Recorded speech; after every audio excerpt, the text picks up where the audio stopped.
Thank you guys for being here. Thanks for having us. If you're familiar with some of our other programs, we recently hosted what we called CMS Astro, which was a little bit more broad than just cultured meat. We focused on topics of cellular agriculture specifically for space and in space. And James, you took us through a little bit of an introduction to what you and your team does at Level 1 Fund. But with that being said, I'd like to have each of us give an introduction, and we'll start with James. Thank you. So I'm James. I'm the founding partner of Level 1 Fund. I started the fund about 3 years ago, and we're a sector agnostic fund, so we invest across lots of different industries, but I am really passionate about food tech, which is why I'm here, and particularly cultured meat. Before that, I was on the operations side of things, working in lots of different startups, ed tech, fintech, biotech, you name it. Did a lot of fundraising on the startup side, and then took that experience into the venture world. Great. And Nate? So my name is Nate Salpeter. I think I tripped and fell and ended up on the stage. I don't think anyone realized so I have a background in climate tech. I've been designing reactors for about 13 years, but I forgot to tell anyone it was nuclear reactors, not bioreactors. So fluid mechanics, experimental, computational, and whatnot. So healthy respect for the challenges this crowd faces.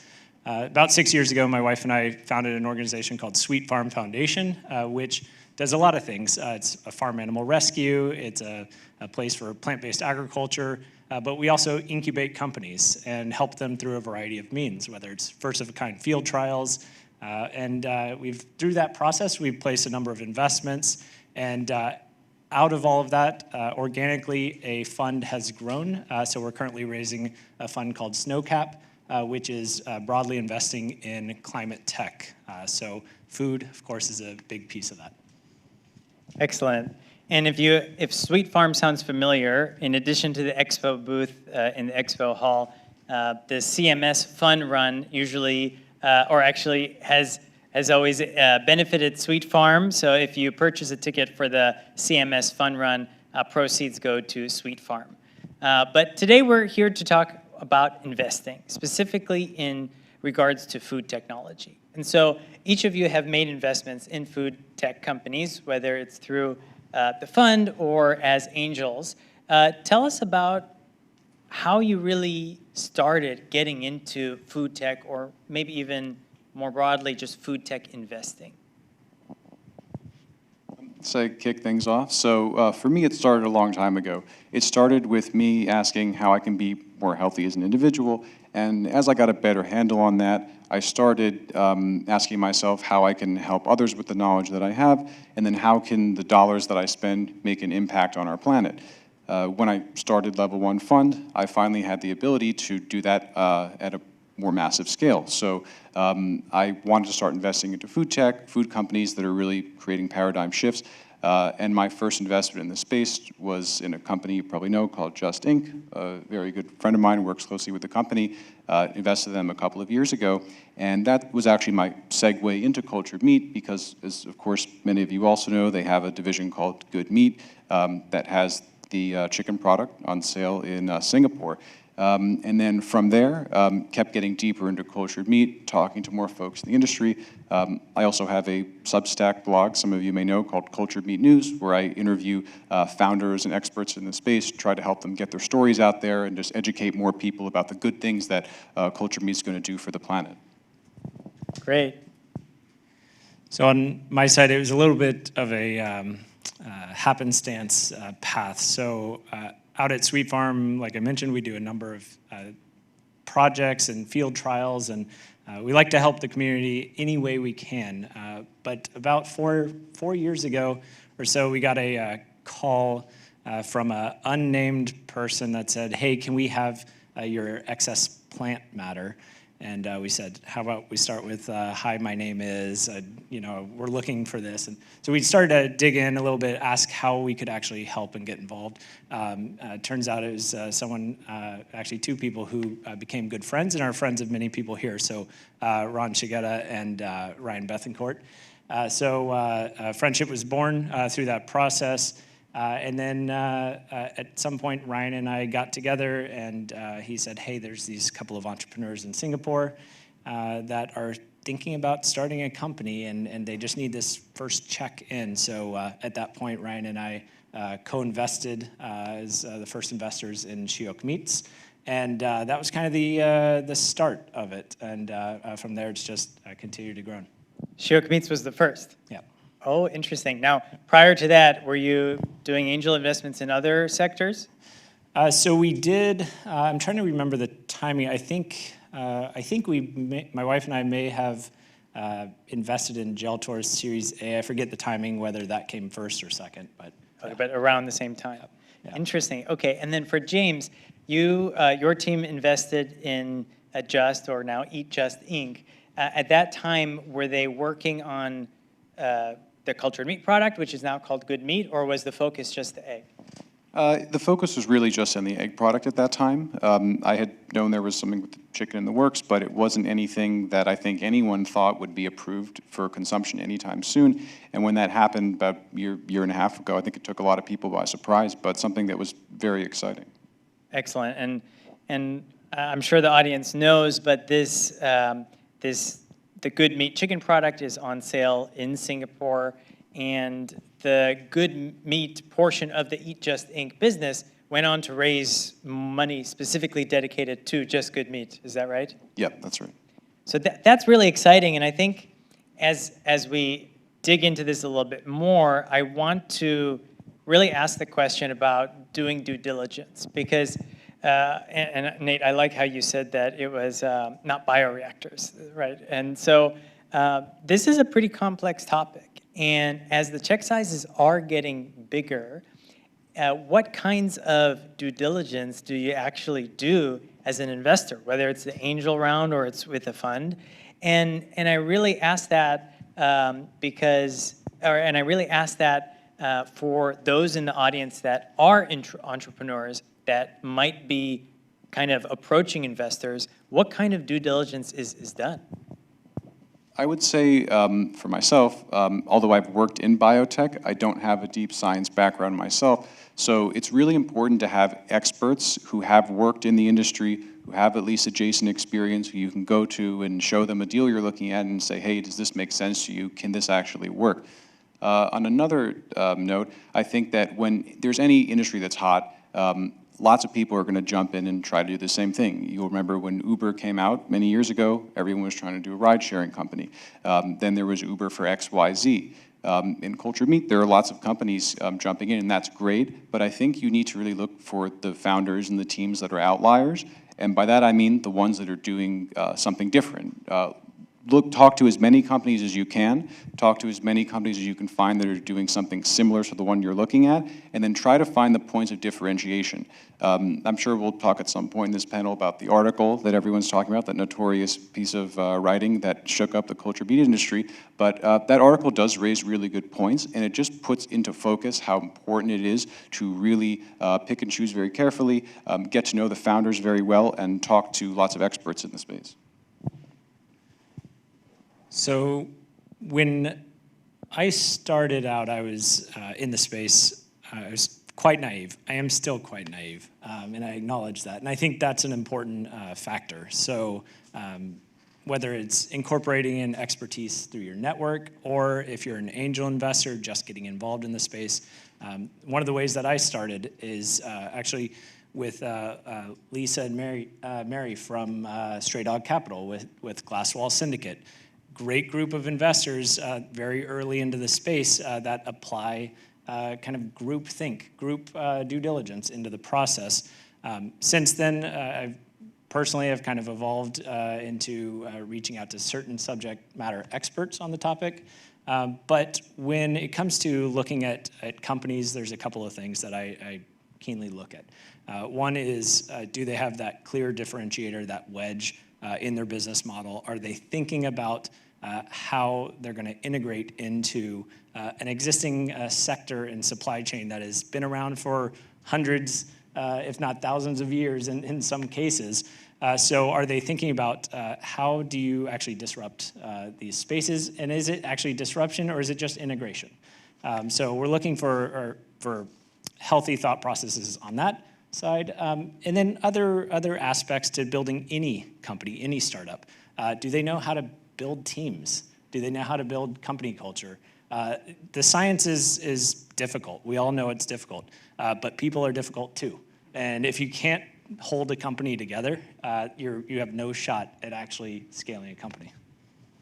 So Ryan Bethencourt has been vocal about certain check sizes from anywhere between 10 to 25,000. When we're looking at such equipment and startup costs that are so high, does 10 to 25,000 really kickstart a company, or how? I guess what can you do with that really? And when it comes to biotech and food, is that enough? Yeah, it's a great question. So it really depends on what is the model and what are you using that for. If it is, say, a founder or two founders that really just need that money to go out, run their first, do their first research reports or market analysis, collect some of those early aspects, bring in someone to help them pull together their first pitch materials, their first documents for their pitch room. That's where an investment on that size can really make a big difference. Now, if they've already raised a couple $1 million, that's a completely different story. But if the number is zero, that's oftentimes what a company like that needs. Great. And James, level one fund, what is the typical check size? On average, we're doing several $1 million check sizes, and with those check sizes, we're going B or later. Check sizes are increasing as the companies are more mature. Obviously, in the cultured meat space, a lot of companies are earlier on in their life cycle, so we scale the check size down a bit there, and then the idea is to invest early and then grow with the companies that we're backing. Great. And for SNØCAP, do you have a plan or part of the investment thesis what the average check size would be? Yeah, so our plan is to lead Series C and potentially co-lead Series A. Great. And going back to the question of some of those earlier investments or early stage investments, working on pitch decks and helping the team grow, that's a lot of kind of face-to-face work, right? You're really acting as kind of an advisor and investor. I mean, investors should be advisors, right? But how close do you work with the entrepreneurs? And I could ask that question to both of you. So I'll go first on this one. So we've been working across sectors, and these kind of interactions take a number of different forms depending on where a company is and what resources they need. A lot of times these individuals are subject matter experts themselves, so knowing when to jump in support and when to get out of their way is critical. So in some cases, we've been doing field trials, plants as biosensors, all sorts of stuff in whole different areas. In this space, we had, so one of the companies that we placed the very first investment in is Turtle Tree Labs.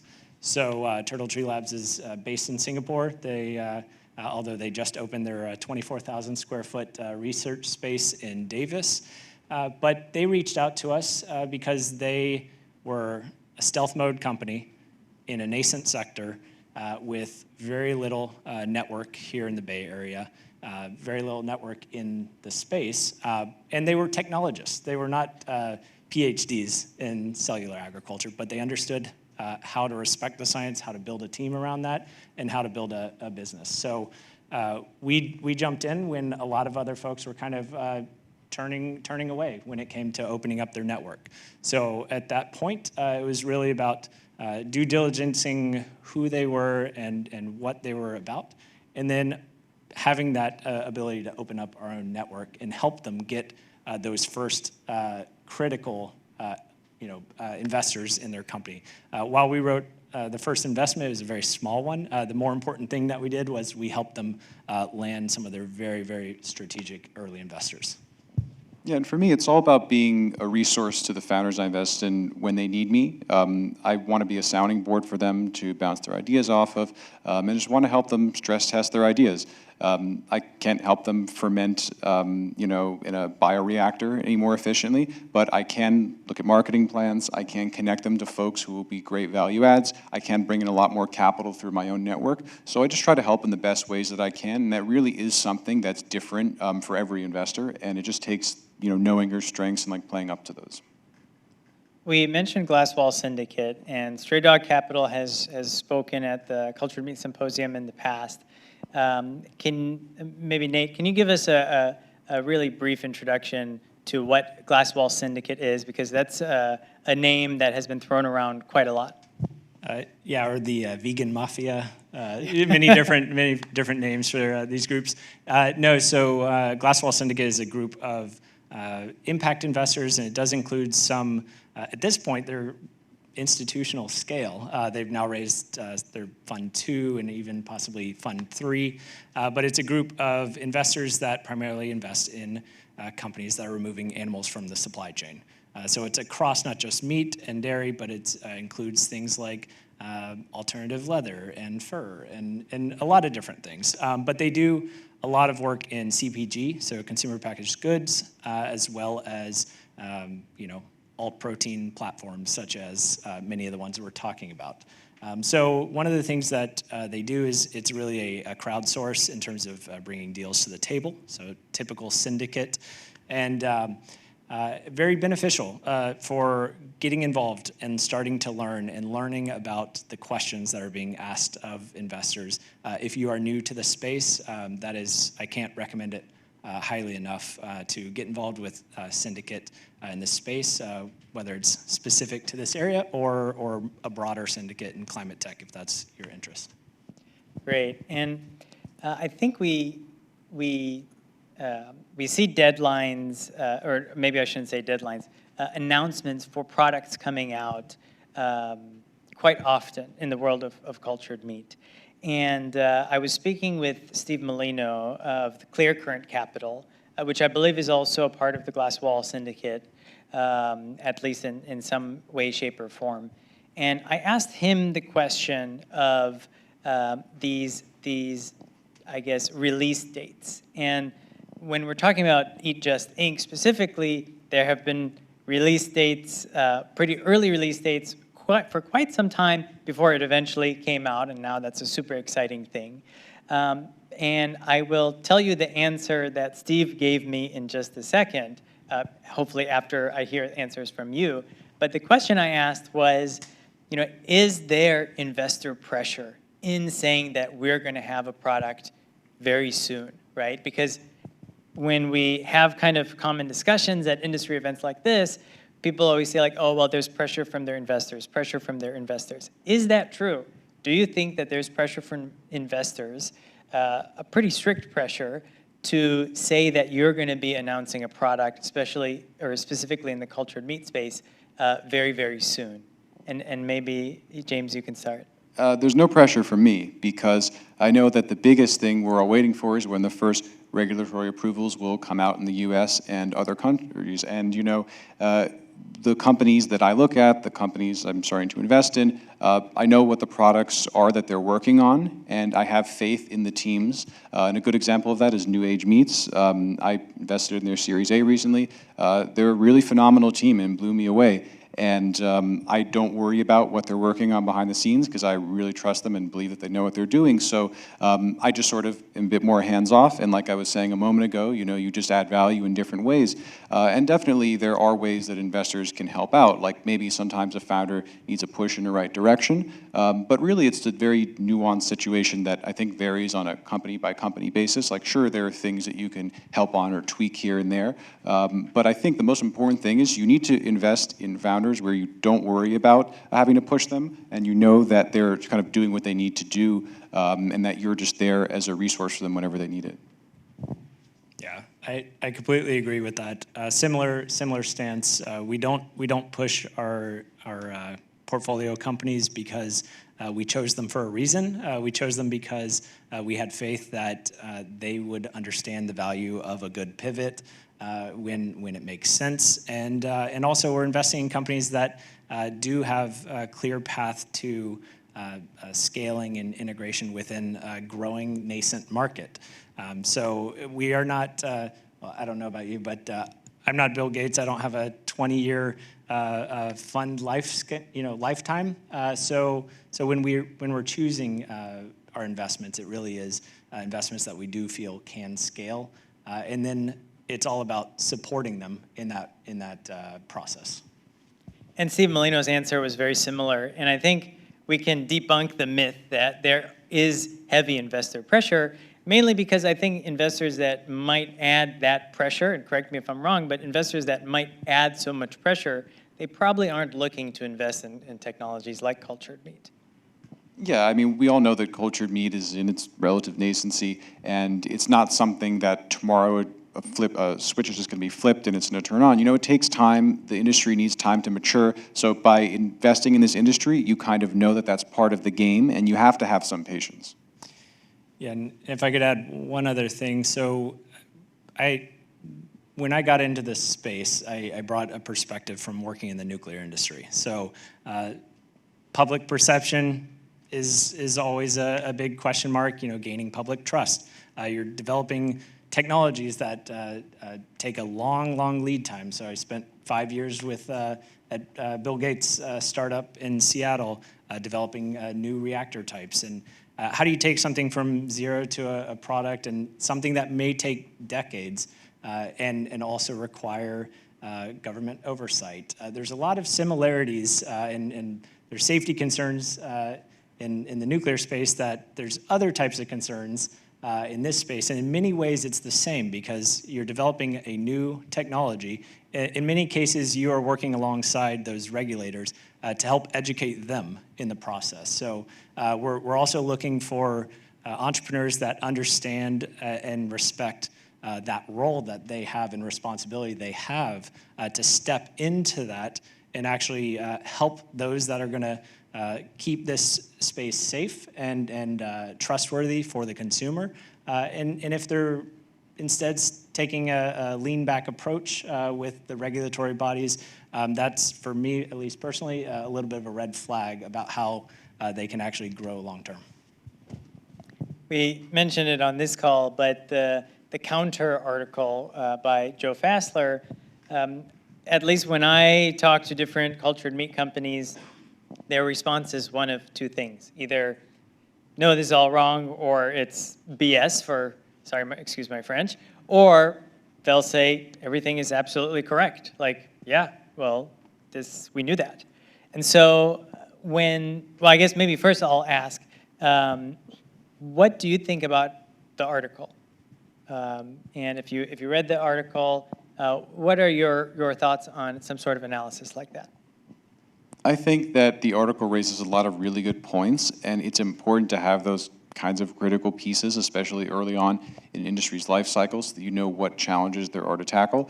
And to go back to New Age Meats for a second, one of the reasons that I really believed in them is because I think they saw this thesis long before that article was written, and it's obviously very expensive, hard to scale for making products that are like 100% animal cell based, but if you weave in plant cells, fungi cells, et cetera, you can still keep the meat experience that is the reason why people eat meat, and then you can have it at a lower cost, easier to scale. And that doesn't mean there are no challenges there, but I think that it's sort of a sobering reminder to really check all your boxes as an investor, make sure that the founders you're investing in have plans for these things. And that's just, I think, a really critical way of how I diligence the company. So I think intellectual honesty is a very important piece of it, and the article certainly raised a lot of these things that people had been talking about, kind of, you know, not behind closed doors. That kind of sets a wrong tone. They've been very open with it, but hadn't necessarily been broadly talking about. So having that intellectual honesty about what are the challenges, what are the limitations currently, what's being done around that.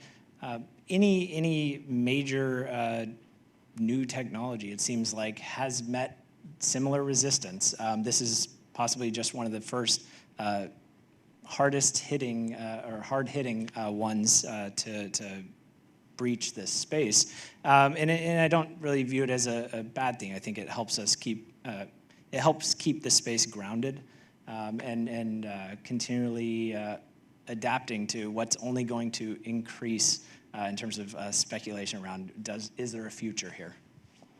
And would you say that articles like this or criticisms against the industry is a sign of growth for the industry?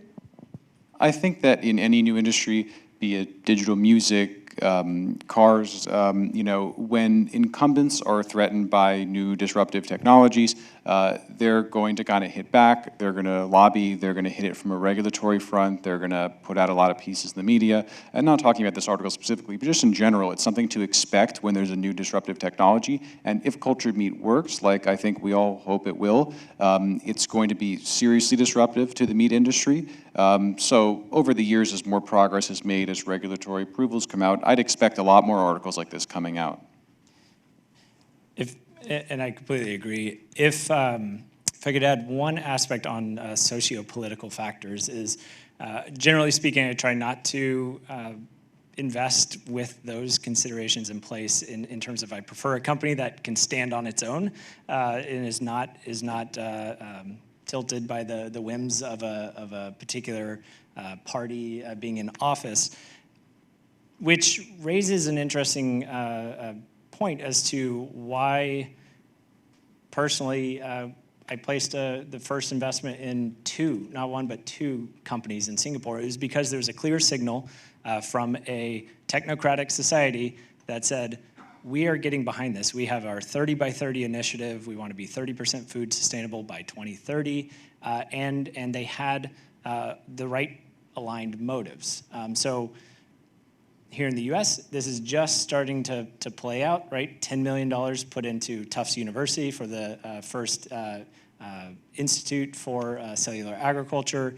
And so it's starting to catch up here, and certainly with the USDA and FDA jumping on board, it's encouraging, but I just think there's still a lot of work and motivation that or encouragement that the space needs to continue giving not just one party but both parties. Let's talk about Singapore for a bit, because we're talking about Chioke, we're talking about Turtle Tree Labs, and a little bit about Good Meat, or Eat Just Think. Is there a kind of clear identifier as to why Singapore is so fast to move on regulation, and or also putting money themselves into cultured meat and future food technologies? Why Singapore? Yeah, so the 30 by 30 initiative, I think, is they are a very small nation. They're food dependent on their neighbors and the rest of the world. So that, I think, underpins the whole motive behind why they're behaving, why they are in a good way. Yeah, and there's that quote, necessity is the mother of invention. I think that in places like Singapore, other countries and regions in the world that can't really produce all of the food that they need, they have to be much more fast-moving on solutions. There's, of course, Singapore with approving Just Chicken product. The Qatari Investment Authority invested in Just. They're obviously a region that wants to have more control over their food supply. And there's just a lot of interest in those places to accelerate the timelines for these things. And I think it actually helps the rest of the world.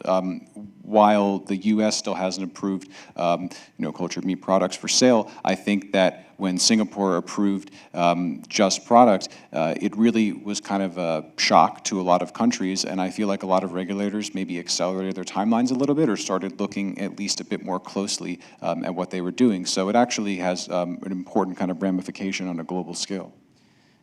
If you compare sort of needs between the U.S. and Singapore, so Singapore having food reliance issues, and in the U.S., we're high energy users, right? So you start looking at government dollars where they're being poured between the two countries. In the U.S., we're spending $12+ billion a year through the Department of Energy on technologies that are moving us towards more sustainable and carbon neutral and methods of producing energy. whereas we don't necessarily have that same level of reliance on our food system. So it's no surprise that the investment has not been put in to date. So our work through Sweet Farm, for instance, during the transition team with the Biden-Harris administration, we met with the USDA transition team to help talk to them about the importance of this space, put in place experts to really capture this low-hanging fruit. And we draw on our experience in the energy space to point out these obvious disparities in spending when some of the biggest gains are potentially in the alt protein sectors.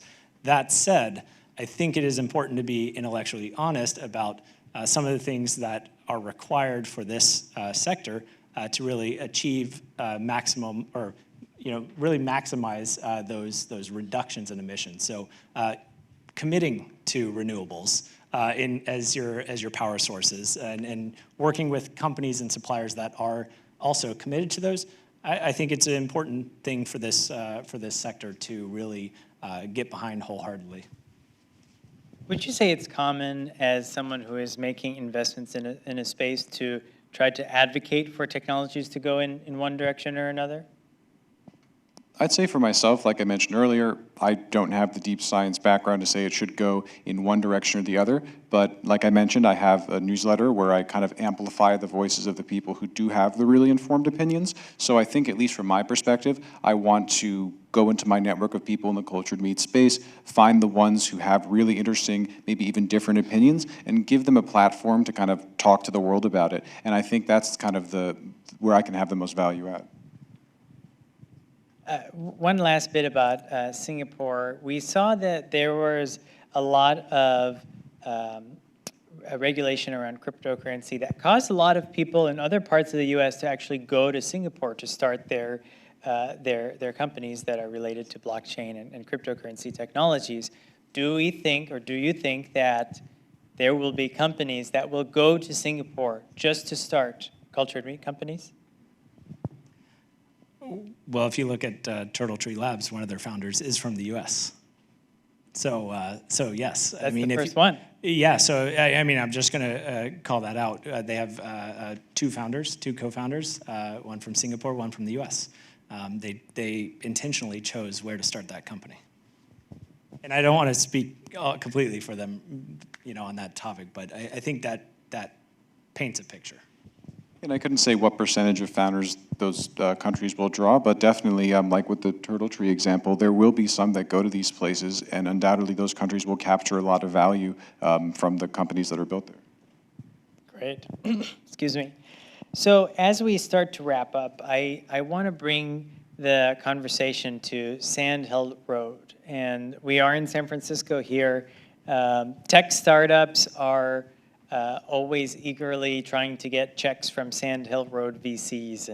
And I think, Nate, you mentioned that one of your partners has a background with Andreessen Horowitz. And so do you think that we will start seeing Sand Hill Road VCs invest in cultured meat technologies?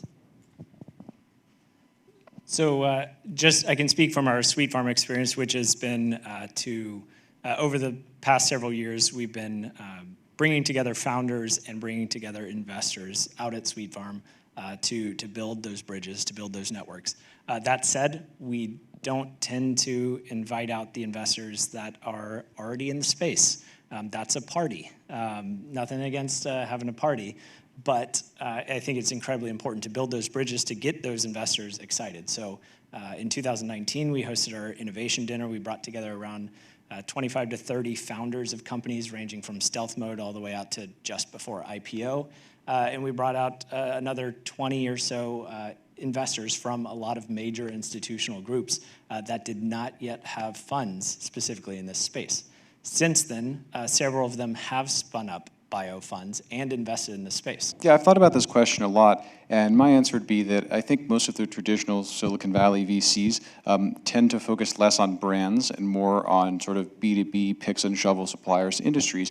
And obviously, as I mentioned before, cultured meat is still a relatively new industry, and I don't think the size is at such a scale yet to support maybe unicorn level B2B businesses. But I think the brands are a super important part of that, because they are the companies that are going to trailblaze and push the industry out, get products into the hands of consumers, raise consumer awareness, work with regulators. So brands are an absolutely necessary part of it, but there's a bit more risk to it, and I think that that's maybe one of the reasons behind the calculus of other funds not to invest yet. But I do think that, again, if you believe in a brand and you're very passionate about it, you should back them and keep supporting them. And I think those are the companies that are actually going to lead the change in the industry, much like Impossible Foods and Beyond Meat did for the plant-based meat industry. Great. Well, let's open it up to audience questions. If you have a question, feel free to line up on the microphone on the wall there. And this has been a very interesting conversation. And I see we do have one question.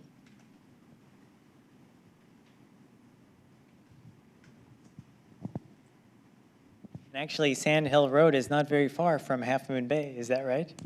Yeah, so it's about 35 minutes by car. And while we're waiting on the first question, so one of the reasons why Sweet Farm was placed where it is because it's very central to the Bay Area. So Santa Cruz, Sand Hill Road, San Francisco, about 45 minutes from all of those places. And this one is a scoop. We haven't even done the public announcement. Sweet Farm this week is closing on a 50-acre property in upstate New York, about 30 minutes from Cornell's Food and Agriculture Technology Park. We will be doing a lot of the same programs, but with a different climate zone and a lot more space to be able to incubate amazing companies and help them in different ways. Wow, very exciting. I think we have our question. Yeah, let's give it a round of applause for that. Thank you. Go ahead. Hi, sorry. I'm Alexia from Vitra Labs. I'm curious, when you're talking about pressure from investors, you mentioned that you don't have, obviously, a 20-year time span to look at these things. So when you're performing diligence, what are you looking at in terms of time spans, and how do you consider that? You're looking at like an exit or whatever. How do you assess that? I would say from my point of view, one of the big things is looking at the actual products that cultured meat companies are producing and looking at their kind of projections and ideas for how long it will take to get their products down to a price point that makes sense for consumers. And that's on the consumer end, but internally you want to make sure that the COGS for the products are at a pretty reasonable place, and you can kind of tell pretty quickly if they're not. So from the investor perspective, to make sure the company's healthy, that's one thing you want to look at that's really key. And then from an exit perspective, again, I think that obviously these products will have to be approved for sale to consumers before that's going to happen, most likely. So that could be this year, next year, years away, who knows. But I think it's, you don't need to have a specific date in mind. You just need to sort of believe in the companies, believe they're going to change the world and do what they've set out to do, and the rest will follow. And I agree with that. And I could add that looking at what is their business model and thought process around how are they integrating into supply chain? Are they building their own? Are they working with others that, own a $750 billion dairy supply chain? Or are you going to go build your own? That's a tough proposition, not an impossible one, but certainly questions that I personally ask during that process, because that will help determine what is the trajectory that they are on and what kind of resources are involved. It's not impossible. It's just it takes a totally different trajectory. Great question. Great. Well, thank you very much. That concludes our panel. Thank you.